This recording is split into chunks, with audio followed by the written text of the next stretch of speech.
It's just my friend who's on, just so that we can activate it, but it's not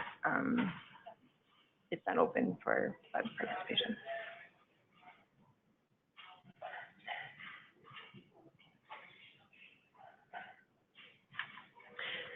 So it says it's being recorded, but I didn't hit record.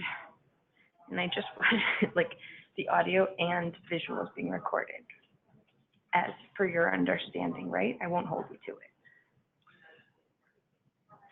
That would be my interpretation. Yeah, because here it says stop recording, which implies that it is recording. Correct. So it would be pretty much, we know, this is the way I'm interpreting it, is that the audio is being recorded via audio line, and then the visualization, which would be the PowerPoint, is being recorded too. So they're both. Okay. Lovely. That's the way I would. Okay, so let's hope this goes better than last week, and we have multiple hits. The video recording is supposed to be, it's just his screen. No.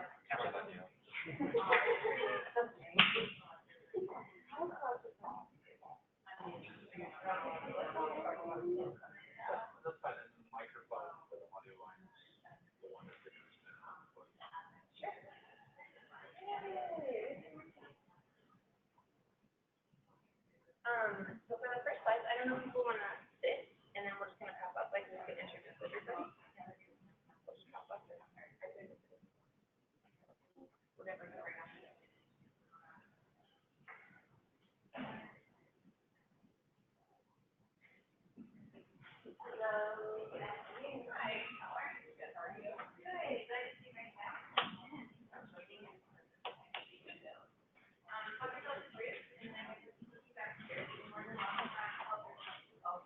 We're actually going to be connecting some over here, so you can look wherever you want.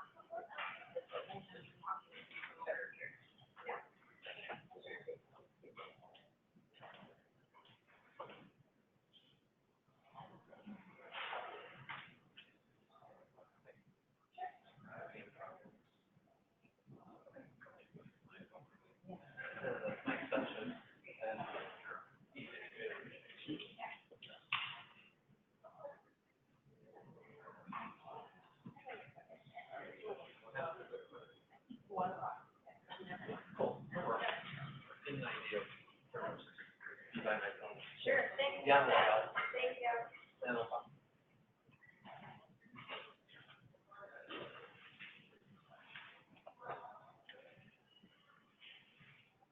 We're going to get started here in just a minute.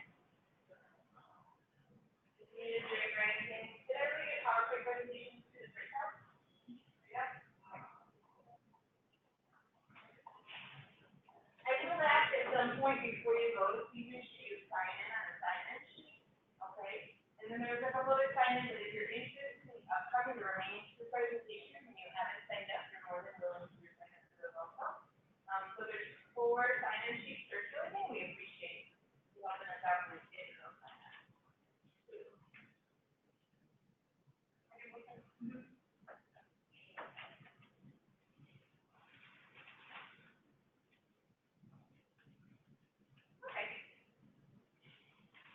Let's get started for the sake of time. We're going to talk with you guys from over in this corner, so feel free to, and we have to use the microphone because we're recording it again, so feel free to adjust how you like, but, you know, we'll just talk from here. Okay. Good afternoon. Thank you for joining us today for our second presentation of the Summer Asylum Series. We're really excited to see the same faces in the room and some new faces too. How many people were here from last week's presentation? Great. Okay. And so then the rest are new faces, which we're happy that you can join us today. How many are summer associates in the room? Great. Thanks for joining us. First and foremost, we of course want to thank Reed Smith for hosting us today and for providing the beverages and the cookies, which you're more than welcome to have, and for all the technology and for making the copies. So today's presentation follows last week's presentation of Asylum 101. We do have a couple extra PowerPoints. If you're interested in that, just let me know, and I'll get those to you at the end of the presentation so you can see the content that was available. Next week, we'll be looking at connecting with clients in toxic stress. So in talking to a lot of the coordinators, the pro bono coordinators at the firms, they recognize that working with vulnerable populations is a difficult and challenging task. It's also it's such an honor to work with these types of people. And we do take it really seriously, and I think it's very different than kind of the law firm setting. And this is something that at NIJC we pride ourselves in being able to connect on this humanitarian level too. So next week we invite you to come, and we have a child psychiatrist that's going to be working with us and giving us just an overview of different types of traumas, but more so how it impacts the attorney-client relationship and how to start to best construct the stories that need to be constructed. Despite some of the traumas and toxic stress that our clients face on a daily basis. And then in July, we'll be looking at LGBT asylum claims to finish off the series. So we're excited about that. I would like to then introduce some of my colleagues today that will be speaking with me. We have Hina Mansouri, who is our managing attorney of the detention team, and Jesse Johnson, who is our pro bono coordinator, and he's an accredited rep with the Department of Justice, excuse me.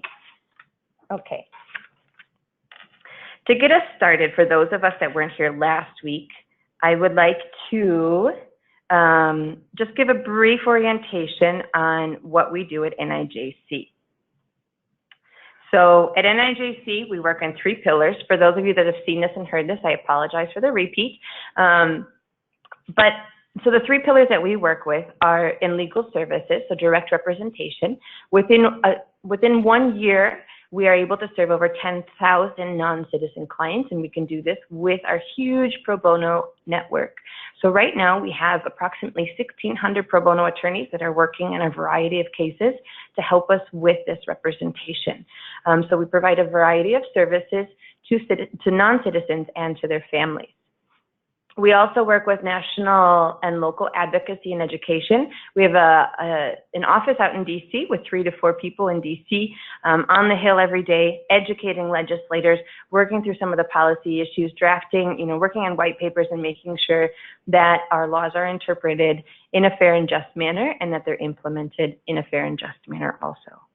And then we also have we work with federal litigation. So looking at the macro side of the law and making sure that the laws are implemented in a fair way for everybody and not just through the individual cases. And through these 3 pillars, it provides an integral service to really make sure that our immigration system respects due process and is providing justice for the immigrants in our communities. Okay, so who are we working with? NIJC's clients. NIJC's clients, as you see from the map here, are from all over the world, and that means that they have family and friends all over the world, and they bring us stories and experiences also from all over the world. The majority of them live in Wisconsin, Illinois, and Indiana, and travel to Chicago. With some of our detained population, which you'll be hearing about today, and then also with our LGBT project in a couple of weeks, we also service detention facilities across the country. And ICE and other DHS agencies will move these individuals across the country, sometimes without notice, and so we are serving individuals across our country also. The clients that we're serving are unaccompanied immigrant children, families, and so families are detained in different ways, and mothers, children, and fathers also. We work with detained and non-detained adults, and then we also work with LGBT individuals as a specific population. Why is this work important? Why are pro bono attorneys so important?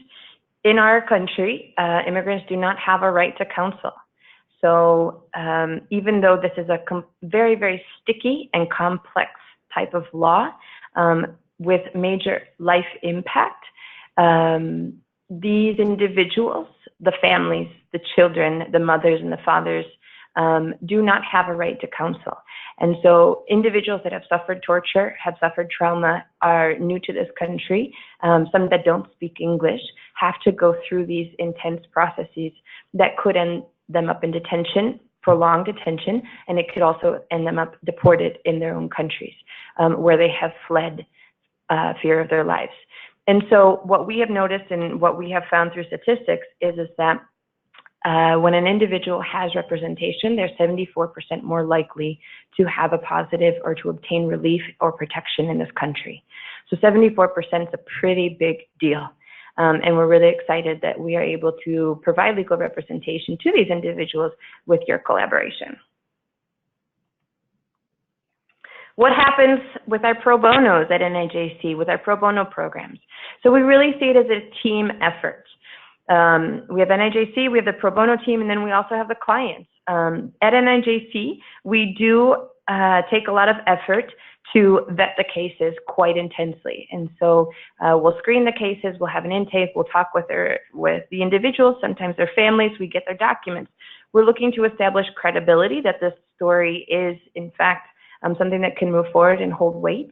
All of our clients are at 250% of the poverty line, and so therefore most of these individuals and their families would not otherwise be able to access legal services and are very, very, very much in need of your services.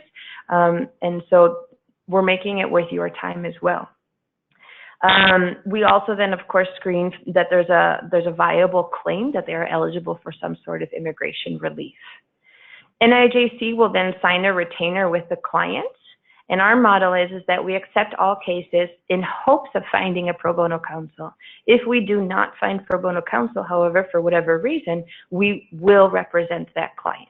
Okay, so we're not making false promises, and that is also why being a pro bono attorney is so important, because by you taking a case, or by your firm taking a case, it allows another case to come in and more cases to be serviced. Right, so it's just kind of that wheel of services is we depend on pro bonos to take the cases so that we can accept more cases. Right, and then once we find a pro bono attorney, we establish the connection, so we'll facilitate that connection with you and your client. And we give all the general notes, so we try to minimize the re-traumatization. And then the pro bono attorney is the representative on the case. So it is the pro bono who makes the decision and then who represents the client, who meets with the client, and who will represent in court or whatever procedures are necessary.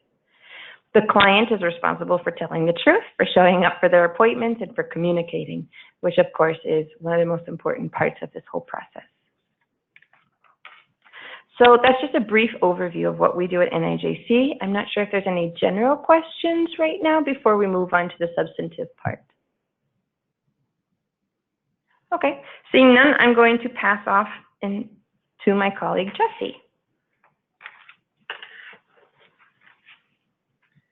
All right, good afternoon, everyone. I'm going to just briefly go over the agenda, and then Hina's going to get started speaking specifically about the detention project. We're going to do a brief overview of the asylum elements. So if you went to the presentation last week, it's a little bit of a refresher, but most of the cases that our project places with pro bono attorneys are asylum cases. Then we'll do an overview of working with detained individuals, the immigration court process, and any challenges that we foresee with the client and or their family. And then at the end, we'll open it up for questions, and I can talk a little bit about the support that our project gives to our pro bonos. So I'm going to pass it over to Hina.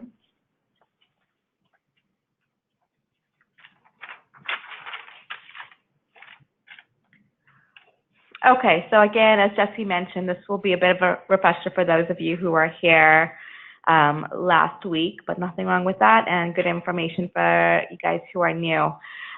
So folks probably know, and you probably hear in the news, that there are all these people coming in and they're seeking asylum, and the administration will tell you, well, lots of these people are going to lose their claim. And it's not because they don't have a legitimate fear of returning to their home country. It's not because they weren't escaping violence and haven't suffered violence in the past, but it's because the definition of asylum has these 5 requirements that are somewhat restrictive, and which somebody can, make creative arguments and so win their claim if they have access to good counsel, but oftentimes they don't have counsel, and other times it is just difficult to have a viable claim given the restrictions under our law. So to qualify for asylum, you do have to demonstrate that you have a well-founded fear of persecution in your home country. You can establish that you have a well-founded fear by showing that you were persecuted in the past and that there haven't been changes in your country of origin that would mean that you would no longer be in danger now. Or you could establish independently of that something is going to happen to you, that you are going to be harmed in the past or in the future based on threats or events that happened in the past. You need to demonstrate that the harm is perpetrated either by your home country government or by an entity that the government cannot or will not control. And this is really important to note that it need not be the government itself that is doing the harm. Lots of people have the idea that political asylum means that it cannot be a private entity, and that's a narrative that this administration is trying to push as well. But in fact, private actors can be the perpetrators of persecution, and an individual can still be eligible for asylum if they can demonstrate that the government either cannot or will not protect the individual from that harm. Fourth, the applicant needs to demonstrate that the harm that they have suffered or will suffer is on account of a protected ground, okay? So this is one of the trickiest requirements.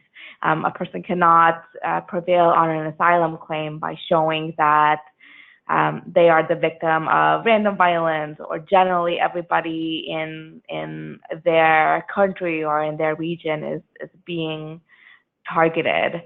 They would need to demonstrate that the reason that they are being targeted in particular is because of one of these protected grounds, and that includes race, religion, nationality, political opinion, and membership in a particular social group.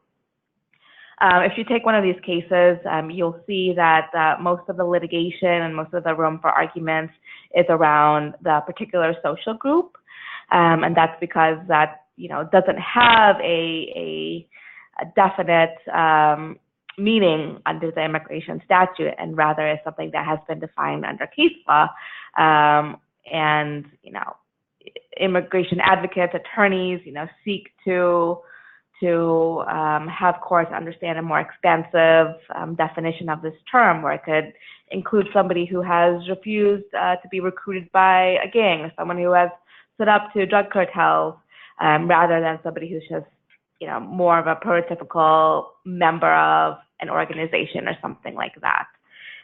So there's a lot of room for exciting arguments in that arena. The asylum system is two-pronged. There's an affirmative process through the asylum office, and there's a defensive process through the immigration court.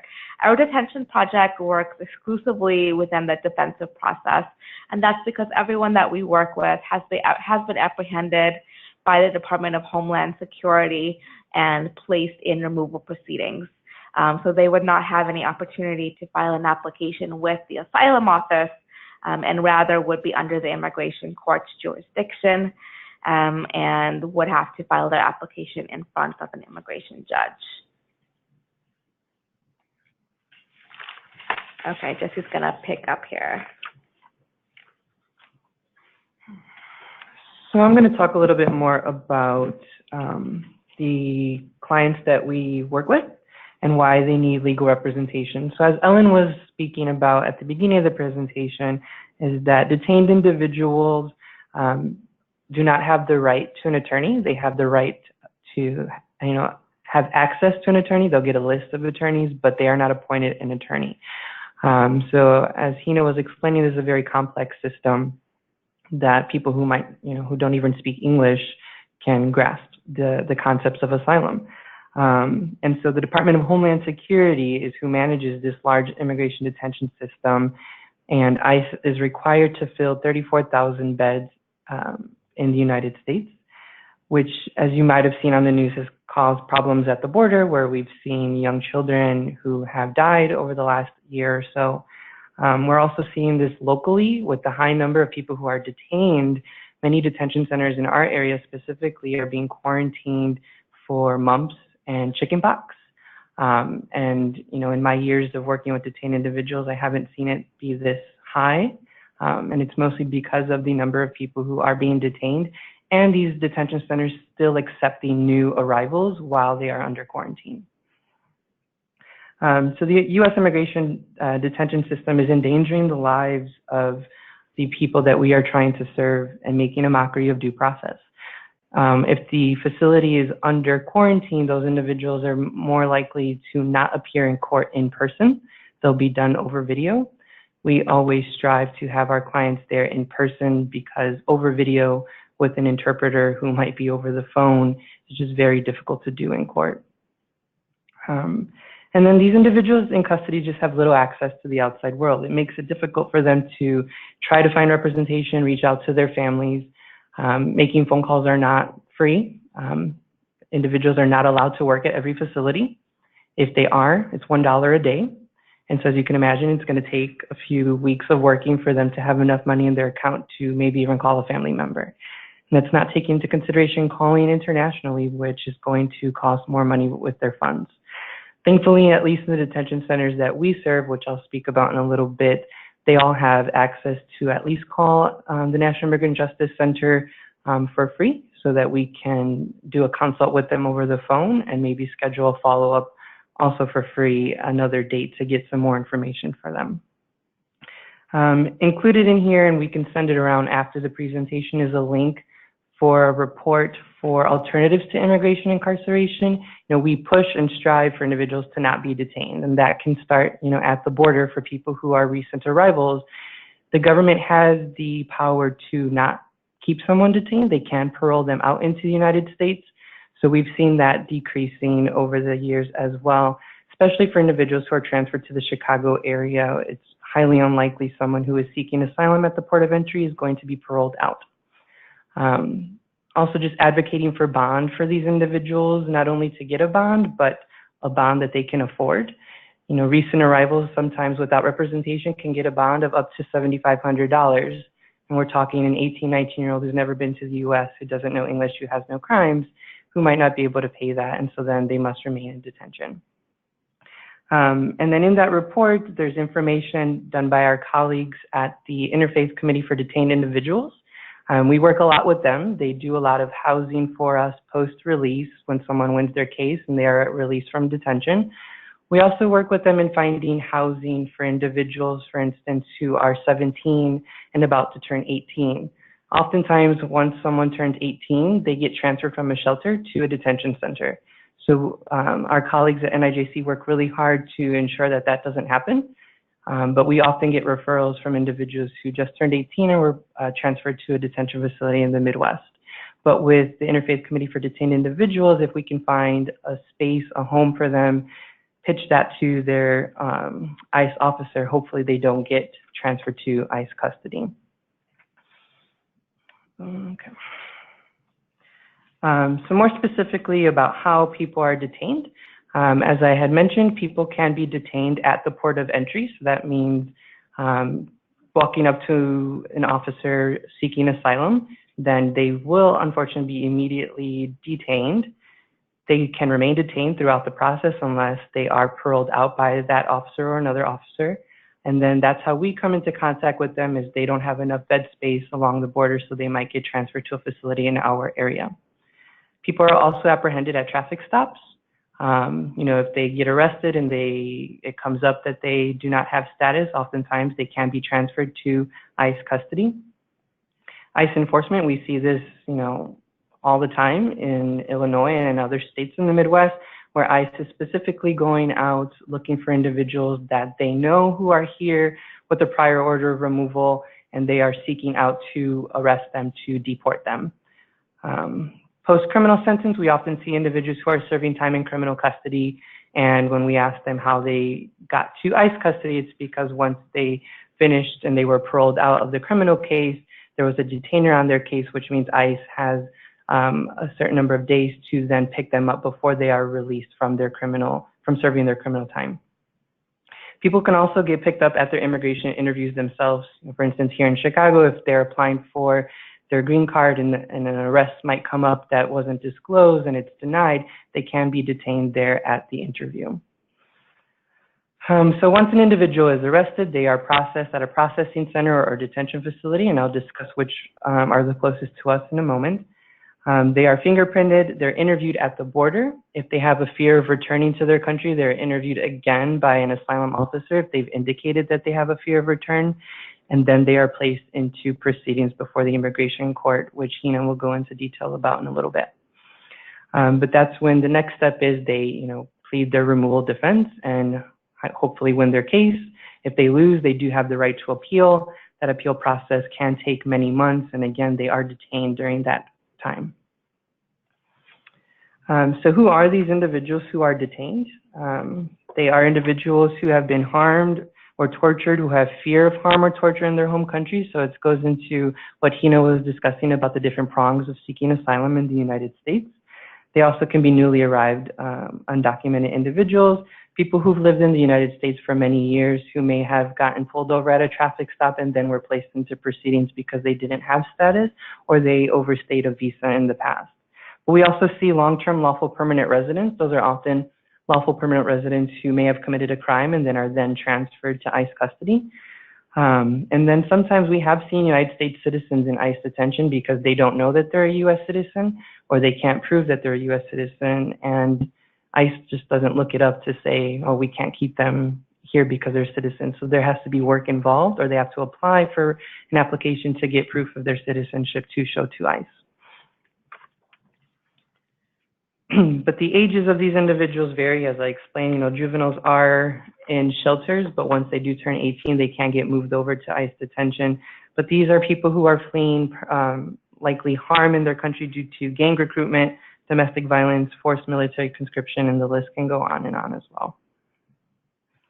So where are they detained in our area? So NIJC and the detention project specifically will speak with anyone who is in the Midwest. So there are a number of detention facilities in Illinois, Wisconsin, and Kentucky. There is one detention facility in Indiana as well. And so some of these are within an hour of Chicago, others are with 7 hours or more away from the city. So it's difficult to go see these individuals in person. Luckily, NIJC has fought the fight with all these detention facilities, and they do have access to phones to call us or to look for representation, but that is not that is a luxury to individuals detained outside this area. Sometimes when we are trying to look for someone who's detained in another state, that facility might not have a way for us to get in contact with them for a conference call. So luckily, we do have that capability with the facilities in our area. So we do often encourage our pro bonos to visit the individual, especially if they're at a detention center in Kenosha, Wisconsin, or in Woodstock, Illinois, which is about an hour and a half away. But obviously, a lot of these individuals are also detained at Pulaski County Detention Center, which is like a 7-hour drive. It's at the tip of Illinois, and it's hard for us to get out there as well.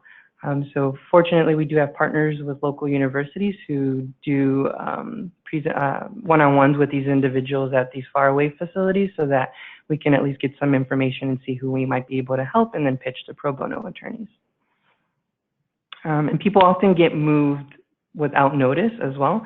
So there is a way to track that online. So if you ever accepted a case and they get moved to a different facility, there's a way that we can look that up online. So now I'm going to pass this over to Hina, who's going to speak more about the specifics about the immigration process for court.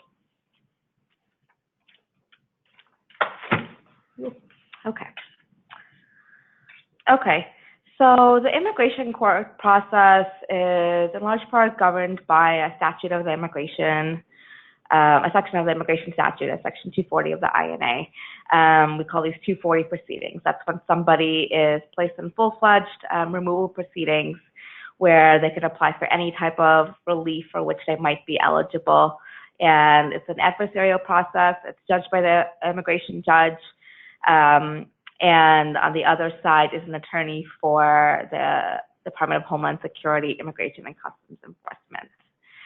To be placed into 240 removal proceedings, the person gets issued a charging document that's known as a notice to appear. And once that notice to appear is filed with the immigration court court has jurisdiction over the person, and the person would then apply defensively for asylum or any other form of relief in front of the judge. One exception is withholding-only proceedings. Withholding-only proceedings happen when an individual has been deported in the past and then came back into the United States without permission, or where they have certain types of criminal convictions that make them ineligible to see the immigration judge in the first instance. These individuals have to go through what's called a reasonable fair interview with an asylum officer, and if they pass that interview, so if they show that they have a colorable claim of persecution in their home country, they would then be referred to the immigration court like other individuals, but their options in immigration court would be limited. They would be able to apply for 2 forms of relief: withholding of removal and protection under the Convention Against Torture. And we see this very commonly in the context of individuals with prior removal orders, particularly removal orders that happened at the border. So you may have somebody who was fleeing violence in Mexico or Central America, and they make it to the U.S. border, and they are afraid to go back to their home country and should have been referred to for a credible fair interview, and they are not given that opportunity, and they are deported back to their home country and then make their way back for a second time. This time around, they are referred for an interview, but because of that prior deportation order, they can only seek withholding of removal and not asylum. And withholding is more difficult to obtain, comes with less benefits, but ends up being their only option because of what happened the prior time. So if you're preparing an asylum case in detention, in large part it works the same way as a case outside of detention, except that there are a few key things to keep in mind. One is that unlike a client who is outside of detention, your detained client has very limited access to the outside world, and so you are going to be responsible for working with their contacts outside of custody, either for that person, that contact, to be gathering documents for you, or doing the document gathering yourself, including yourself being able to make international calls and working on preparing affidavits with a relative that your client himself is not, even able to speak with. I have had times when I'm working with clients when I'm the one who's in communication with the family abroad and, checking to make sure that the family there is doing okay after the person fled, while my client has not been able to be in direct touch with them since they fled their country or shortly thereafter. So you also end up being somewhat the conveyor of information between the two, telling the relative that your client is okay, telling your client that their relative is okay. There's just a lot that somebody cannot do when they are in detention. So you kind of are more of a conduit of making sure that both the case is prepared and that information is being shared amongst parties. Additionally, because your client is in ICE custody, you are not only working with the immigration court, but you are working with facilities within the detention system. Folks in ICE custody, their detention is overseen by Immigration and Customs Enforcement, and each individual has an assigned deportation officer who is supposed to be the point of contact when your client gets moved between facilities, when there is a medical situation, when your client needs to be transported for a medical examination, etc. So there's an additional appearance form that you have to file with deportation officers that was a little bit different from cases outside of custody.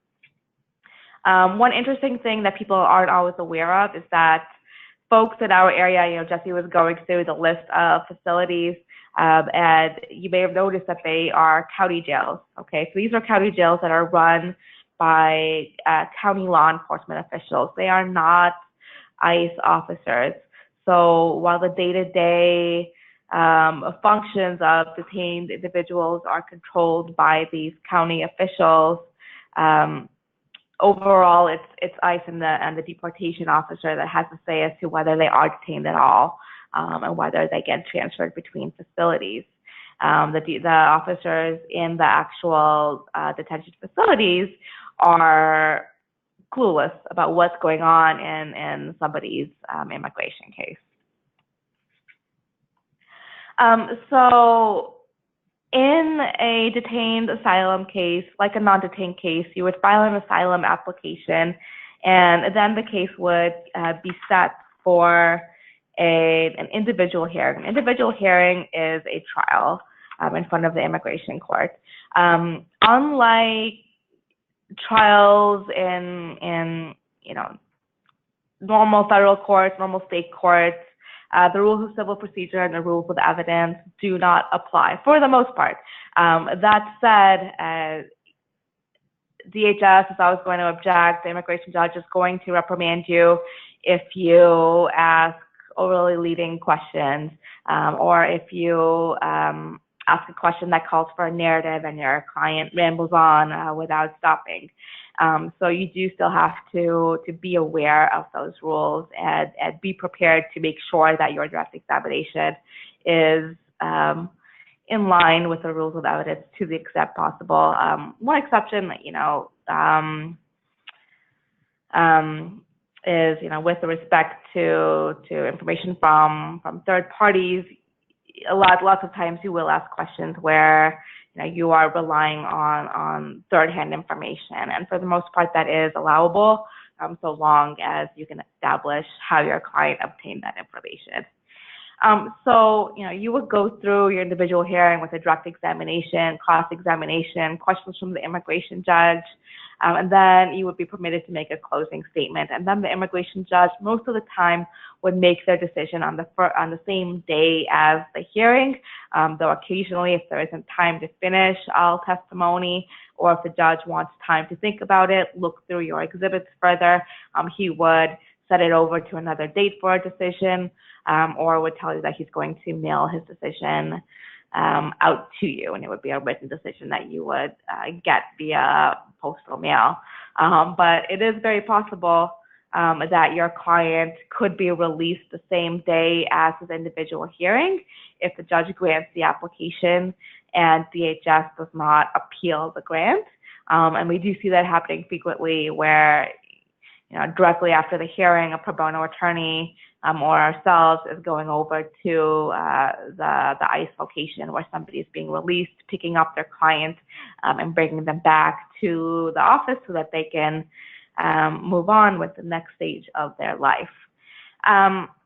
If the IJ grants asylum and DHS does appeal, your client would remain detained either until DHS makes a decision to waive appeal, which they would have to decide within 30 days, or until an appeal is completed and hopefully the Board of Immigration Appeals dismisses the government's appeal, at which time your client's asylum grant would become final.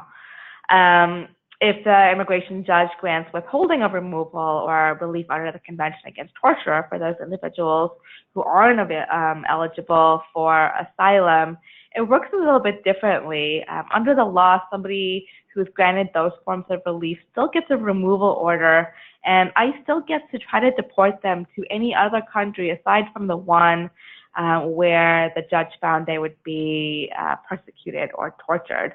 So ICE uses this as a pretense to hold folks for another 90 days, saying that they are going to work on securing a travel document to a third country. What we see in reality is that they really just don't do anything. They hold the person. It's really a punitive measure because they just want to hold an immigrant versus actually trying to remove them to a third country. But unfortunately, that is the reality of it, and we do see those folks staying detained for at least another 90 days, at which point they get released. I don't have any examples in my 11 years at NIJC of a time when the government was successful in getting a document to a third country. So that's what happens when somebody wins. What happens if they lose? Unfortunately, those cases do happen. If somebody does lose, they do remain in custody, and you do have the right to appeal as well. You have 30 days to decide whether you want to file an appeal with the Board of Immigration Appeals. If you do appeal, the person likely will be held for another 3 to 6 months while that appeal is pending with the Board of Immigration Appeals. The BIA is out in Virginia, and appeals are solely paper appeals. There aren't any further court hearings. Oral arguments do happen, but very rarely. I don't even know the percentage of cases that are scheduled for oral argument in front of the BIA, but I would say under 1%. It's not something that's expected or common to occur. So if you took on a pro bono case and it did, you decided, NIJC decided, your client decided that an appeal was viable and warranted in your client's case, we would expect you to stay on the case and continue with that appeal. And, as I mentioned, if the client does win their case and gets out of custody at whichever stage, because they are getting out of custody and may not have a home to go back to, that is something that pro bonos want to be discussing with their clients is what are they going to do. As Jesse mentioned, the Interfaith Committee for Detained Immigrants has a great service of helping folks who have been released, getting them clothing, food, getting them on the buses and trains to their final destination, and sometimes providing housing. So that's one option that we encourage if you have a client who does not have family or friends to assist them. Okay. So I'm going to talk a little bit about challenges of working with folks who are in immigration custody. As you might guess, and as Jesse alluded to, detention conditions are not the best. Immigration detention is supposed to be civil, but in actuality, it functions just like criminal custody, particularly where folks are held in facilities that are run either by counties or by private prison companies. So you may see your client having difficulties in detention, and we encourage you, if you take on a case, to contact us to discuss whether there is something to be done. In certain situations, you can advocate with the facility or with ICE for things to improve. At minimum, we want to be aware as we consider litigation against inadequate detention conditions or policy advocacy as well. And as both Ellen and Jesse have mentioned, there are many challenges in working with detained individuals. Folks have suffered trauma in the past. They do have difficulties being re-traumatized, particularly folks whose persecution in the past involved detention.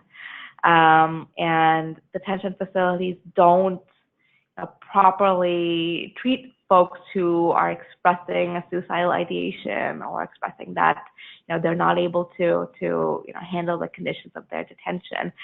Instead of treating them, they will often place them in segregation. So having an attorney to help them and advocate them through that process is crucial. All right.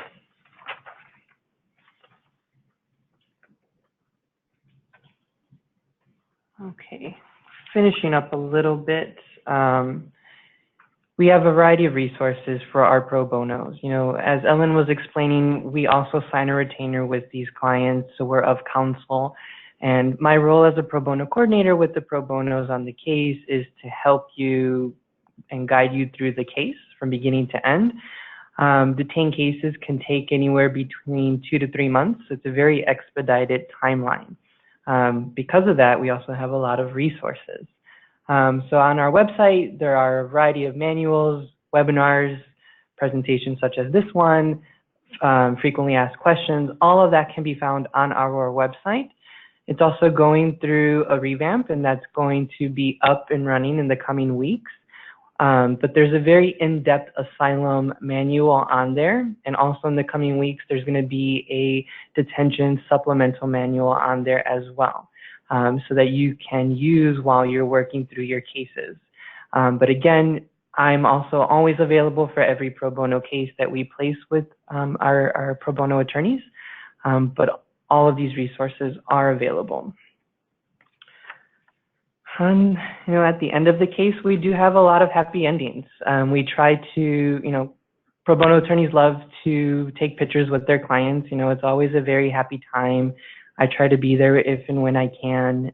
There's always, lots of smiles, lots of tears, happy tears, because these are people who've been detained, oftentimes 4, 5, 6 months, and they finally won their case and they are released and reunited with family. Or they're released and have no family here, but at least the pro bonos and the Interfaith Committee for Detained Immigrants, we can help them come up with a plan for their release. So these are just a few photos of some recent cases that we had with pro bono attorneys from people from a variety of different countries seeking asylum for many different reasons. But pro bonos make a difference in our cases. We have a very high percentage win rate with asylum. It's around 90%. Our project specifically, since we work with detained individuals, there are only 3 judges in Chicago who hear detained cases, so we pretty much know the ins and outs for the most part of all of the judges and can give you insights on them. There's also only a small number of trial attorneys for DHS who work on these cases as well, so we can always give you insights on that too. But with that said, I want to play a very short video from one of our pro bonos who recently won a case, just so that you can hear from one of them and not just see the photo of a happy ending, but hear directly from her about her experience working on the case with her clients.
So what these pictures and these videos show is that, it makes an impact not only on these individuals who are fleeing their countries, but it makes an impact on the pro bonos themselves.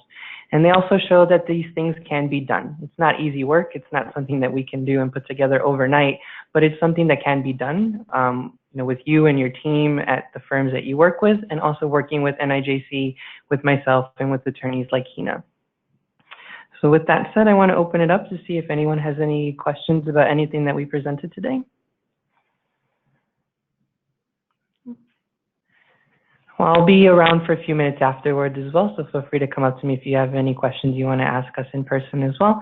Otherwise, thank you so much. You have our contact information. If you're a summer associate, hopefully, once you pass the bar and you're sworn in later this fall, you can give us a call and see if your firm will put you on a team to work on a case with the detention project. We're happy to work with associates of any year.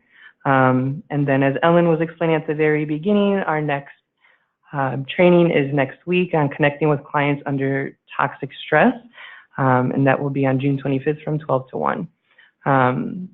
But I also want to specify we don't just work with law firms, we work with firms of any size. We also work with solo practitioners, and it's because of all those resources on our website and with the technical support that our project provides that we are able to do that. As I said, it takes about 2 to 3 months from beginning to end, so we are there with you that whole time. But again, we'll stick around for any questions if you have afterwards. So thank you all so much for being here, and thank you to Reed Smith for having us here as well.